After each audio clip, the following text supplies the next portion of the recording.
Hi everyone, this is Sir Paint-A-Lot, and today I'll be painting this fella. I'll also be showing you how I built his base, and share with you some of the challenges I faced and some suggestions on how I would go about it again. So I sub-assembled the model, definitely the wings as well, for painting later on. I'll be using this clay, it's a bit heavy, but what I will be doing, I'll be using this plastic scenery with some cork as like the main scaffolding. Then once that's all dry, I just wrap it around, I cover it with PVA glue just to keep it all together. I also add in some additional rocks that I 3D printed. And then after all this is done, it's all dry. Well, mostly dry. It takes a while because I use so much glue. And I didn't really use any water or anything. I just, glumped it on there, if that's a real word. And then I just, once it was more or less dry, I covered it with clay. And just to make it all nice and smooth and lumpy in some areas, and add a bit of like texture to it. But most of it will be covered anyway with grass tufts, so you won't really see too much of it.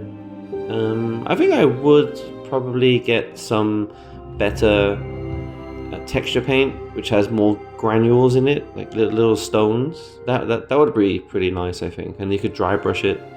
But anyway, this is what it looks like. And also I love this kit because it comes with like little additional terrain bits, like little logs and stones, and a little firefly looking thing. So first off, I sprayed the thorax and the underbelly with black paint. It's just Vallejo primer, black primer. And then I add a gloss varnish, and then I use the iridescent color, light violet green. So it has to be black or a dark color with a varnish, otherwise it won't show up. And you can see immediately now it's just showing up. One thing that I noticed before is I always thought it was only airbrush I could use it. I could only use airbrush, but actually brush is fine too. You can use a larger brush. So later on there's some patches that didn't really, maybe the glass was still a little bit wet, so it didn't really show up that well. So what I did, I reapplied the black with varnish, and then I just painted it with a brush, and it worked fine. I use this masking fluid now, mainly because I didn't sub-assemble it, which I should have, to be honest. I should have sub-assembled the model and not stick it on the base, but hey, this is plan B. Then I use this ink, because I've recently started using Liquitex more. Their inks are very nice to use, and they dry really well, and they apply very great, as you can see here, right? It's really great. If you're using airbrush, then I recommend checking out Liquitex. So the underside and the thorax are covered with a masking fluid. So now I can go to town and really, paint the what do you call it? The carapace of the insect. So yeah, I'm kind of doing a zenithal from below, just to pick out the shadow areas. And as I mentioned earlier, I sub-assembled the wings, and I'm just looking to where the grooves and the raised areas are, just so just so the ink can go into all the little crevices. Then I use Mephiston red. Any kind of bright red's fine. Medium red, I guess. It's not the brightest, but it's a nice base color for the red.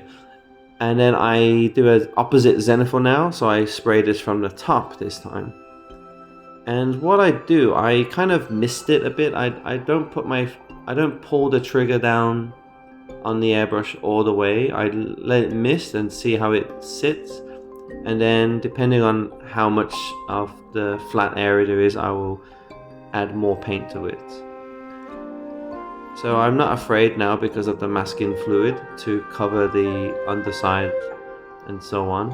So I'm just painting everywhere I can, and to be honest, I'm really excited to peel off the masking fluid just to see how it looks.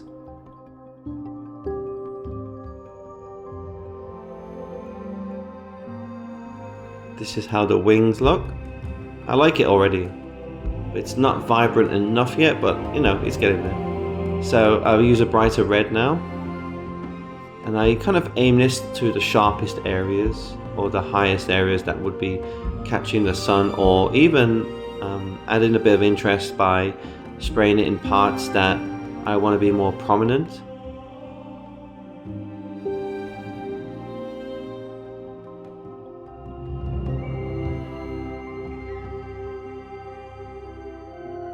I find with Sylvaneth models, I struggle really hard with picking a color scheme, especially for the bugs, because the original model, you know, in the product photos and so on, it's red, right, with, you know, green grass and a brown wooden character on top.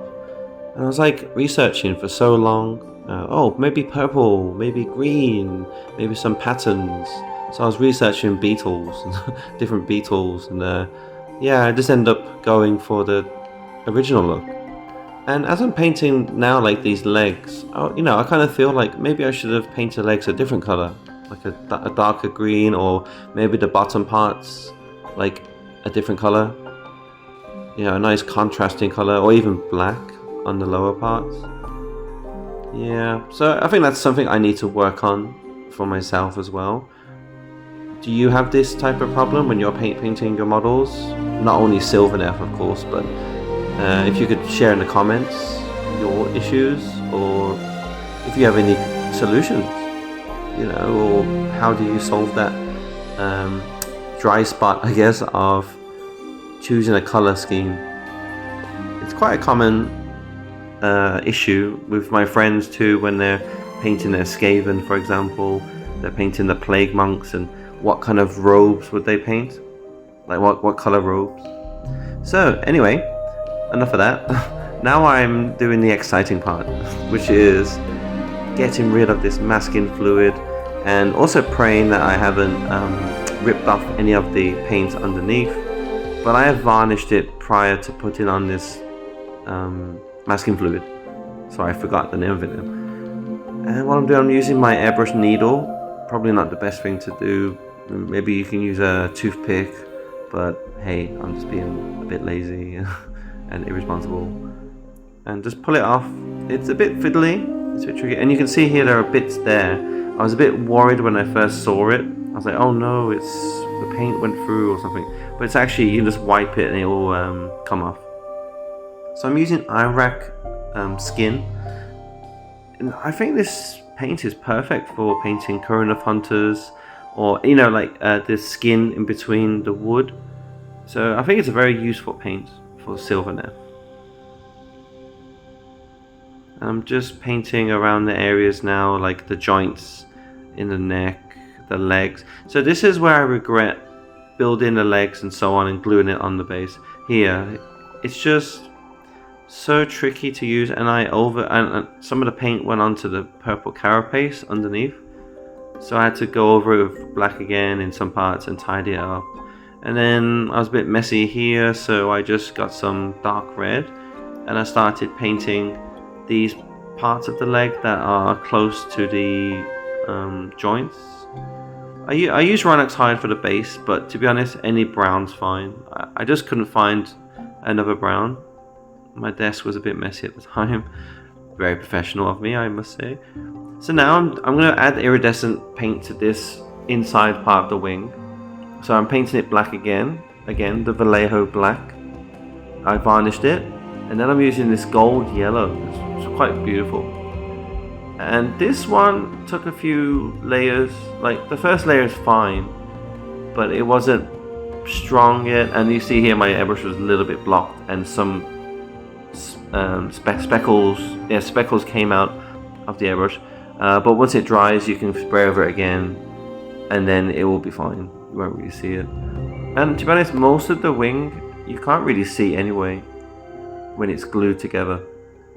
So here we go, I'm adding another layer, and it's really building up now. I think it's a really nice color. We could probably use it for other models, like use it over like gold armor to add a bit of interest to it. So now I use Sigvald Burgundy. I really love this paint as like a shadow, like a dark red. Even though it's not really red, it's more purpley red, isn't it? It's burgundy, yeah. But anyway, I like using it in the areas that would be like in the shadows. So like under the wing, wouldn't be catching the sun. I use Balor Brown because I don't want to keep using Iron Rack skin for the fleshy bits. So I use Balor Brown for this. You know, Black Legion. I love contrast paints a lot, and I find I use them quite a lot. I even use this paint for the rims of my models. Using contrast for rims, it's a bit, you know, it doesn't sound like it should work, but it covers really well. So I just paint the, not the membranes, the fingers or the arms, whatever you call it, and I do the outside too. And I'm really excited to glue these wings on. So here we go. Gluing them on now. I just used some super glue and just glued it together. Croak Green is a really nice paint as well when you're working with Seraphim or the tree people. And I just covered the joints and all the fleshy areas with it. It's a really nice paint, I recommend it. Now I go back to Evil Sun Scarlet and I start to edge highlight all the parts of the bug. Just to really make it stand out more now. It's still not popping yet, and I really want to make it pop. I'm happy with it, I'm enjoying it, I'm happy I chose red, but still it's a bit flat. It needs a bit of work. So just take your time and just go over all the raised areas, and you can tidy it up as well. You can even make it a thick highlight too, like here I've just done there. But these areas are very nice to highlight, it wasn't a big issue. And I used the side of my brush, and I just, you know, was very careful and really looking at which angle is best. It takes a bit of practice, and you might sometimes spill it or go paint the dark areas, the shadow areas, but it happens. Like here now, you see here the lines aren't very thick, so I'm kind of glazing it and filling in some parts that may need a bit more light red instead of the shadow. That happens with airbrush, you know, you can't always be that precise. And so that's why this part is quite important. But I can definitely see it becoming more sharper, and it's tidying up some of the rougher areas. I go back with the violet now, the ink, and I didn't fin it. I did fin it, sorry. What I did, I put it on the model, and then once the paint's on the model, I'll add some water to the brush, and then I'll just kind of move the paint around, and then it will have like kind of a gradient effect, a nice transition. See, it's quite thick here, the paint, so you got to be very careful, and you're just basically pushing paint around. So I'm trying to keep it into the recesses or the darker areas. And what I did here, I just put the paint onto the back. I just wanted to experiment because I didn't think it would take forever to do it individually. And then what I did, I added water now, lots of water to that ink, and I'm just basically moving it around now and trying to make it pool in the darkest areas. And you can see immediately those shadow areas are like darker and they're more prominent. And see here, I'm just pushing it into the little grooves, but it does darken down the previous step of the lighter red, but that's not a problem because we can always go back, you know, we can even dry brush over that with the lighter red to pick it up again, or go back to edge highlighting. So it's not the end of the world, and I really like the way it's looking here. So you see, and then I go back to this part again, which I spent time on before, and I just do the same thing now. I just add, it's kind of like a shade, right, like a wash. So now I use Scarlet Red. This, to be honest, I just had some different reds on my table. This is from AK Interactive, and I just thought, hey, let's try this out. But you can still use Evil Suns or Wild Riders Red from Citadel, or any kind of orangey kind of red. So I'm just going over the edges again. I'm doing exactly the same thing as I just did.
As I was highlighting it, I saw there's like some grass growing on it, some moss. So then I had an idea of using Cybright Green, a very unusual green, should we say. And I just picked out those parts with the airbrush. And then I used Belthanos Green, which is also a very strange green. If that's the right word, strange for a green. Out of this world, should we say. You know, I use it on Eldar. They have very exotic colors. And then I just covered those mossy areas with the Belthanos. And I think after this, something changed. I mean, it started to become what I wanted it to look like, which was like very vibrant and strange and sharp. So I used Trollslayer Orange. It's a very thin paint, but that's quite good when it comes to this point. You've just got to be careful with how strong you press down the trigger and how much you thin it. And I just picked out areas of, again, interest, and also the edges of some parts, like the edge of the wings, the top of the carapace. So I do overspray onto the black area before. So what I do, I'll just go back later and paint that black and just tidy up areas where I might have oversprayed. It happens. It's not the end of the world. I have friends who actually hate this. When they paint, they don't want to make a mess, and then it stops them. So be a bit messy, but of course be tidy, and just don't worry if you overspray. You can always go back to it, or before you do it, try to think first and think, oh, if I do overspray, what's my solution? How can I correct that if it happens? And then it's not too bad then. So I use Steel Legion Drab, and I just pick out the ground now. Even though we won't really see the ground because it's going to be covered with all these grass tufts. This was very exciting for me. As soon as I started adding this grass, I was like, oh yeah, it's really coming together. And then I tried Lupical Green, because my other Sylvaneth models have a very green base, very simple green base with not much detail. I've covered it in other videos that I've painted. I've painted the other Sylvaneth models, so you can check them out. And yeah, I wanted to tie it in with that army, but I still wanted to have this light green kind of color. So I decided to make the bottom of the base of this Horus green, Lupical Green. And then I went over some of the leaves. I went over some of the grass with that green just to add a bit of interest. But mostly I wanted to put it at the bottom because I think later I will add some water effects around here. But I'm still thinking. So now I use Carrick Stone. Oh yeah, I didn't really show you what I did with him. So for Belthanos, I used Garrick Sewers as the base color, which is a contrast paint, and then now I'm using this as a highlight. It's kind of a zenithal again. I'm just picking out the front of the chest, the knees, the bottom of the leg, and then for the rest of the model I'm just misting it, and I'm not completely covering it. So this is how it looks. It's very pale, so don't worry. It'll look different later. When I airbrush the scenery, I usually do it also at a kind of a zenithal, because I want the brown to show through in the recesses and to have a kind of gradient effect, add a bit of depth to the base. So that's why I don't completely cover it with this Carrick Stone. I still leave some brown showing through. I also try and spray randomly on the brown parts, because sometimes when you look at ground you can see some stones showing below it, like really hard earth. So I wanted to have that showing through too.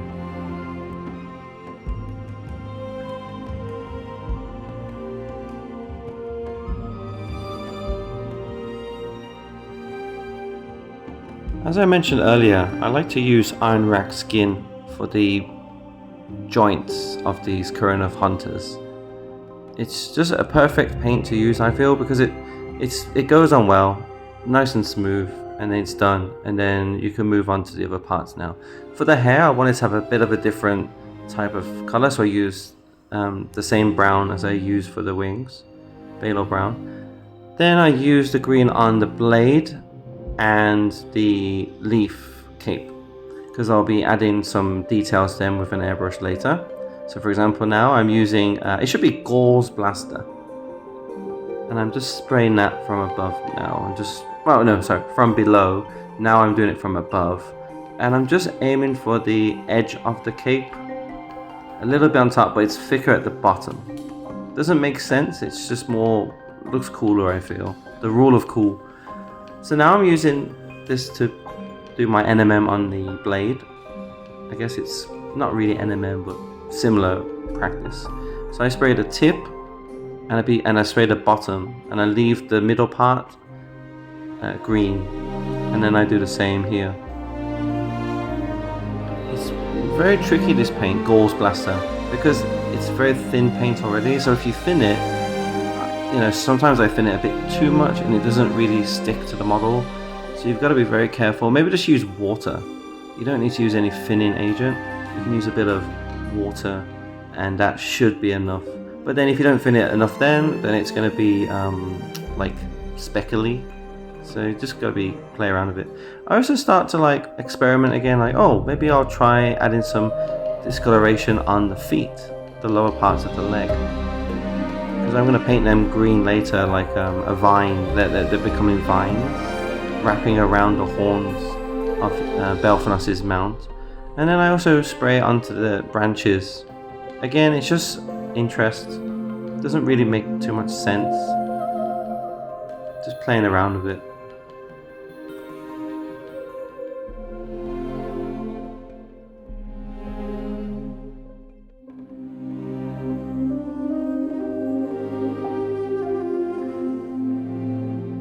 I still have some Gauze Blaster in my paintbrush. So what I do now, I just start spraying it on the bottom. Not all of it, not covering it completely.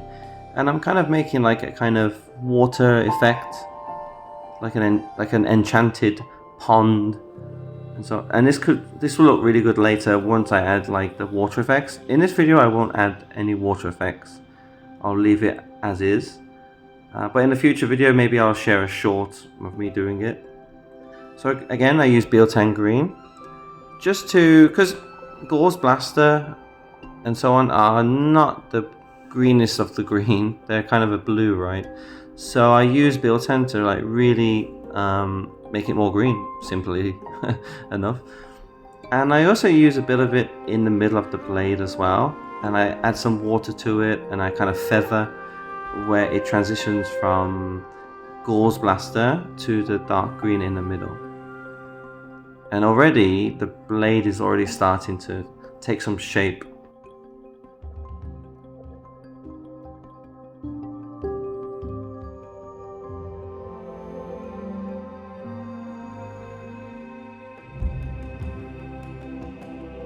I use raked in flesh shade over the hair, and also I use it on the rocks and also the scenery, because it's a bit of a different colored stone, so I want to make it a bit warmer.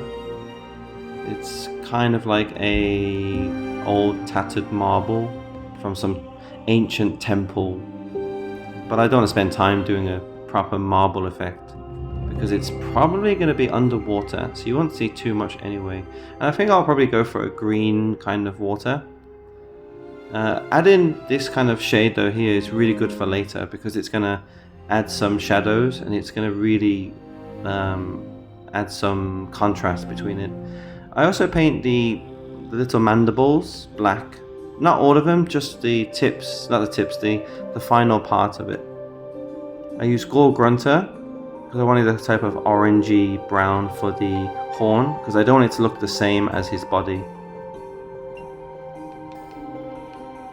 And you can see he's actually a bit shiny there. I've also used Rakeland flesh shade on the wood as well. Now I use this green to paint the vines that look like this, and then I'll show you how I did it. Can you see there? There's a little gap where I glued it together. What I normally do here, I'm not sure if it's breaking the rules or so on, but I just make the paint very thick and I glump it. I've used that word twice now. I just pull it inside the crack there, and then it fills it up. So it's quite a simple way to, cover mold lines. Just keep it thick in that crack area, and then it will dry, and then it will have, you won't see it as much.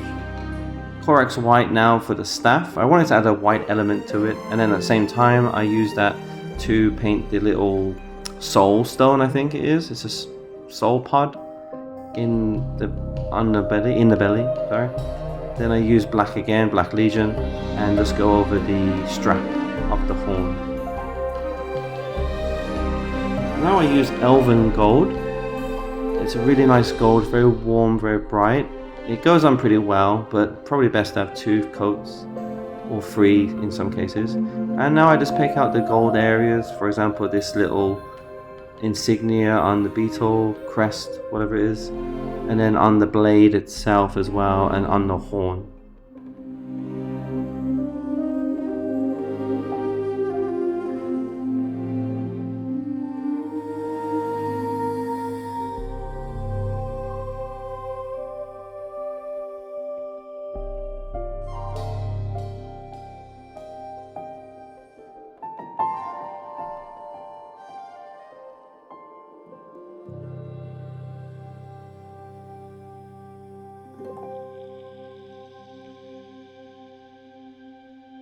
So I felt the blade was still a bit dull. It's not really, the contrast was not strong enough between the light and the dark area. So I went back to it without masking the gold areas or anywhere else. And I just prayed that I wouldn't overspray too much. And I kind of didn't. So I'm pretty chuffed with that. Maybe my airbrush skills have improved, or I was just lucky. And I'm just using Gold Blaster to top up, should we say, the previous layer of Gold Blaster, just to prepare it for the next step. Had some spare Gold Blaster, so I just started spraying the base. And what I found out, this was completely by accident, I just started spraying over the previous layer of paints. And it kind of looks, to me anyway, like a watery effect, without adding water, or maybe like a glowing pond. So for the eyes, this is terrifying for me. These eyes weren't too bad, but the eyes on the rider, Belthanos, ooh, I actually did it the first time, surprisingly, but they're so small, and I think I was using air paints, which is quite thin already, so there's a chance it might act like a shade, and it might recess in the pool. It might pull into all the recesses, but luckily it didn't. So now I'm using Corax white, and I'm just edge highlighting the blade, just picking up. I'm not using the brightest white yet. I'm just using Corax because it's kind of a darker color. I will definitely use a brighter white for the final edge highlight of the blade, and I will be covering that a bit later on.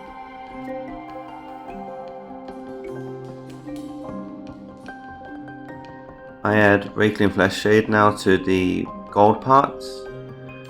In hindsight, I should have done this in one step, because I used it before, didn't I, on the stones. Yeah, the stones and the wood and other parts. So anyway, that's how I paint. I usually miss out parts and then have to come back later and so on, just like the blade. As I said before, I'd use white for the blade, and I use white too as the final highlight. And I also now start to spray the glyphs or the ruins on his body with Pro Acryl white. It's really good white for airbrushing, very smooth. It's like an ink. So, and then what I do, I thin down the Pro Acryl even more, and then I just paint it over the ruin and also the wooden outside area, And don't worry, it's fine because it's so it's so fluid. It will just go into the recesses. And if you want to, you can just wipe it with your finger or thumb, and it'll just stay in the recesses but be wiped off the model. But what I like about leaving it on here is it kind of has a nice transition from the center point, which is very thick, and it kind of feathers out because of the airbrushing, but it kind of blends it in a bit. It's like a glaze.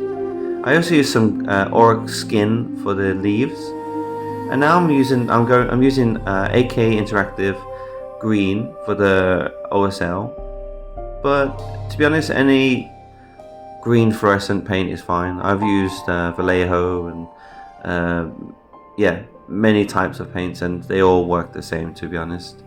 I just like using AK recently. They've got a nice range of paints and they're quite nice to use, so I recommend checking AK out. They're really good. So I thinned out the AK Interactive fluorescent paint a bit too much. I thinned it with a bit too much water, a bit too much thinner.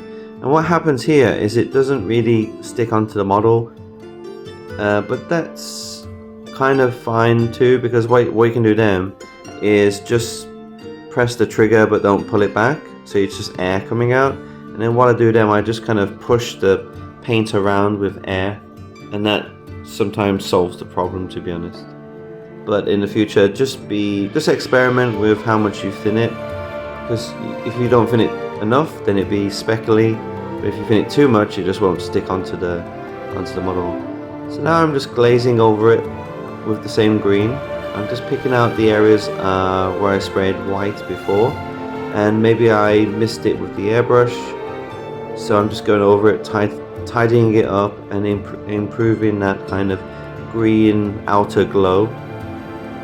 Now I'm using Garrick Sewers, and this is to add some contrast to the model, even though it's a contrast paint, so it's adding contrast. So what I do, I glaze this, I thin it with a bit of water, and then I paint it around the glyph, but I keep it thicker in the shadow, in the areas of shadow. And what I found out, this really helps with the glowing effect, because you have some shadows to counteract the really bright areas.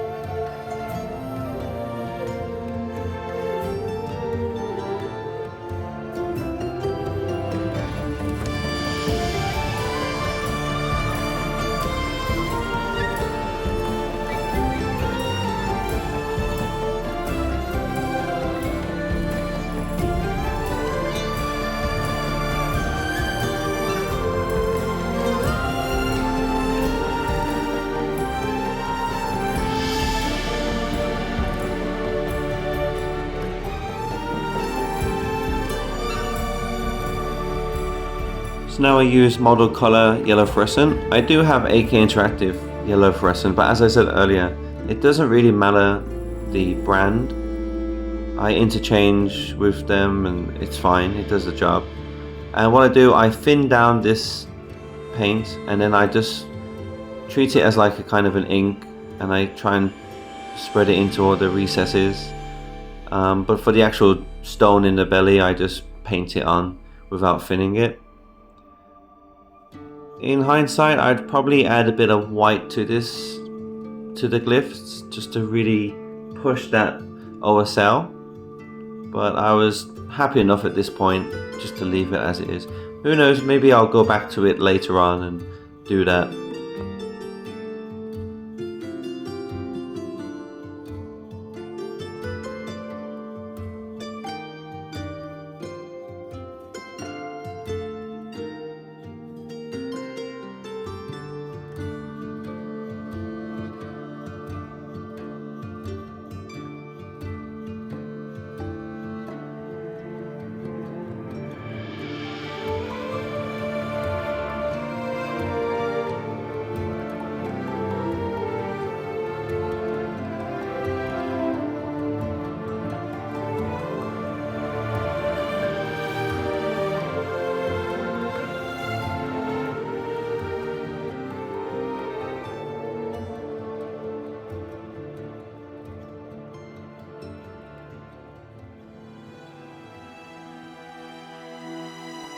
and the model's done.